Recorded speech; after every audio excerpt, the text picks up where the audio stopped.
আসসালামু আলাইকুম। সুপ্রিয় দর্শক, শুভেচ্ছা জানবেন। এটি স্পষ্ট হয়ে গেছে যে ইরান নতুন যে প্রস্তাব যুক্তরাষ্ট্রকে দিয়েছে যুদ্ধ বন্ধ করার জন্য, সেটি যুক্তরাষ্ট্র মানে ডোনাল্ড ট্রাম্প গ্রহণ করছেন না।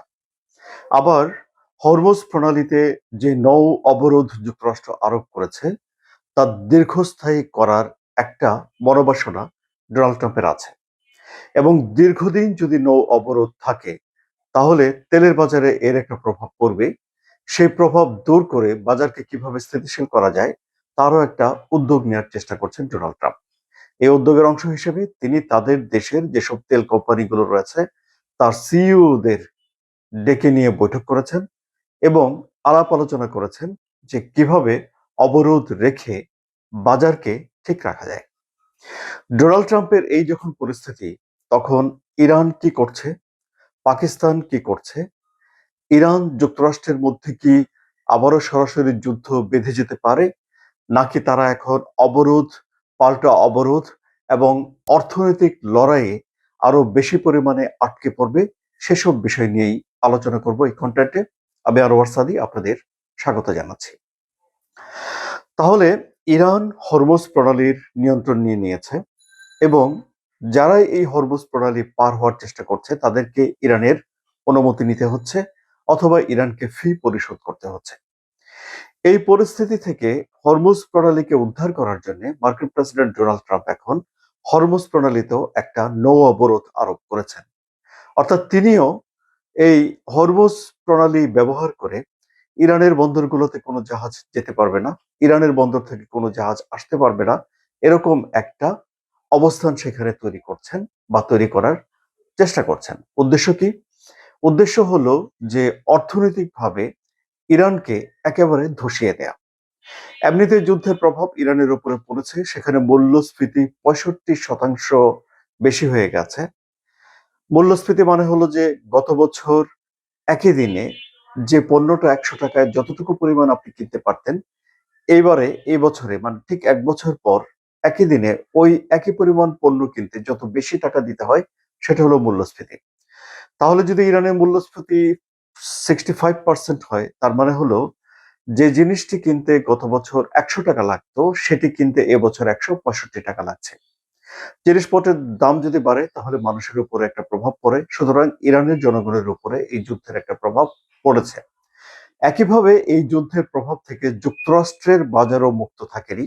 সেখানে তাদের জ্বালানির দাম বেড়েছে এবং ডোনাল্ড ট্রাম্প রাজনৈতিকভাবে এবং জনপ্রিয়তার দিক থেকে ব্যাপক পরিমাণে চাপে পড়েছেন, কিন্তু তারপরেও তিনি আক্রমণ বন্ধ করেছেন বটে, কিন্তু অর্থনৈতিকভাবে একটা অবরোধ চাপিয়ে দিয়ে ইরানের অবস্থা দফারফা করে দিতে চান। এটি ডোনাল্ড ট্রাম্পের মনের ইচ্ছা। ডোনাল্ড ট্রাম্পের এই অবরোধ কতটুকু কার্যকর হচ্ছে তা নিয়ে সংশয় রয়েছে। কারণ ইরানের গণমাধ্যমগুলো জানাচ্ছে যে অন্তত 52টি জাহাজ বা এর মধ্যে তেলের ট্যাঙ্কার রয়েছে, যেগুলো ডোনাল্ড ট্রাম্পের নৌ অবরোধকে বুড়ো আঙ্গুল দেখিয়ে ইরানের বন্দরে এসেছে এবং ইরানের বন্দর থেকে ছেড়ে চলে গেছে।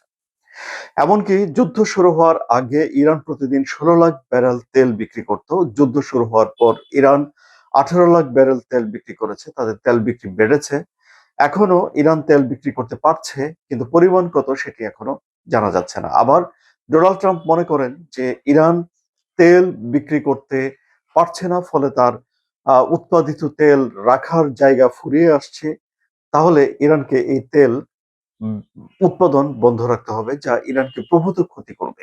এরকমটা ডোনাল্ড ট্রাম্প মনে করেন।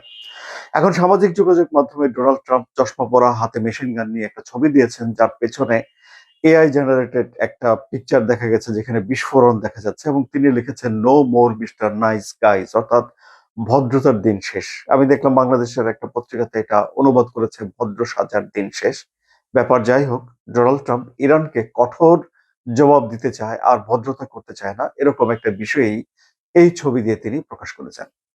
ইরানও বলছে যে তাদের জাহাজগুলোকে যদি বাধা দেওয়া হয় তাহলে অভূতপূর্ব সামরিক পদক্ষেপ ইরান নেবে। মানে ইরান এমন একটা কিছু সামরিকভাবে করবে যা যুক্তরাষ্ট্র আগে কখনো দেখেনি। যদি ইরান আক্রমণ করে যুক্তরাষ্ট্রের স্বার্থে, তাহলে সেই আক্রমণ এমন হবে যা আগের আক্রমণগুলোর চেয়ে ভয়াবহ, এটি ইরান বলছে।